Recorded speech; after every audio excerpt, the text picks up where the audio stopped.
대선이 20여일 앞으로 다가왔습니다. 대선 후보들의 검증 작업이 더욱 치열해지고 있는 가운데 CTS가 기독교 관련 정책에 대한 입장을 전해드리고 있습니다. 오늘은 포괄적 차별금지법인 평등법 제정 반대, 중동 예방 치료에 관한 법률 제정, 그리고 기부문화 활성화 정책 등에 대한 각 대선 후보들의 입장을 정리했습니다. 최대진 기자입니다. 포괄적 차별금지법인 평등법은 학력, 종교, 인종, 성별, 성 정체성과 성적 지향 등의 이유로 발생하는 차별을 방지하기 위해 지난 14년간 총 11건이 발의됐지만 번번이 무산된 바 있습니다. 특히 한국교회는 동성애 조장, 자유권 침해 등 여러 독소 조항이 포함되어 있는 만큼 우려와 반대의 목소리를 높이고 있습니다. 포괄적 차별금지법인 평등법의 제정 반대에 대해 더불어민주당 이재명 후보 측과 국민의힘 윤석열 후보 측 모두 국민적 합의와 여론 수렴 절차가 필요하다는데 의견을 같이 했습니다.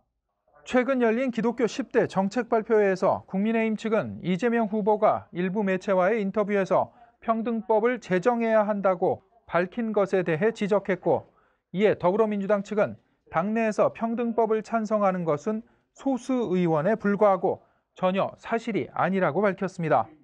국민의힘은 차별과 불평등에 절대 반대합니다. 그리고 성소수자, 동성애자 인권도 존중되고 당연히 보호해야 한다고 생각합니다. 차별금지법 제정에 적극적으로 반대하는 바입니다. 민주당에서 발의한 의원님들이 직접 나와서 이에 대한 입장을 분명히 밝혀야 한다. 국민에게 밝혀야 한다. 저는 생각합니다.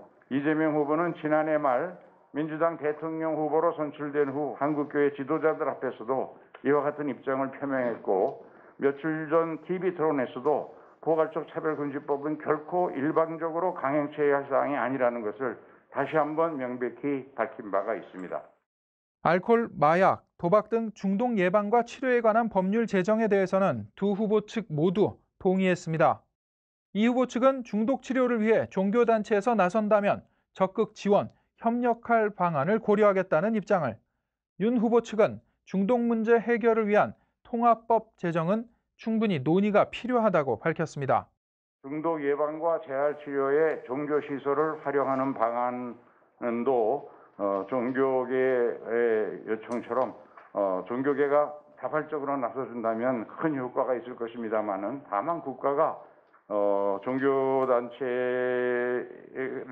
협력을 강제할 수는 없는 것이니까 종교계가 적극적으로 참여한다면 적극적으로 이것을 지원하고 인센티브 등을 주어서 협력하는 방안을 모색해 나갈 것입니다. 알코올, 마약, 도박 등의 중독은 각종 범죄로 이어질 뿐 아니라 한 가정을 파괴하고 건전한 사회 문화 조성에도 큰 걸림돌입니다.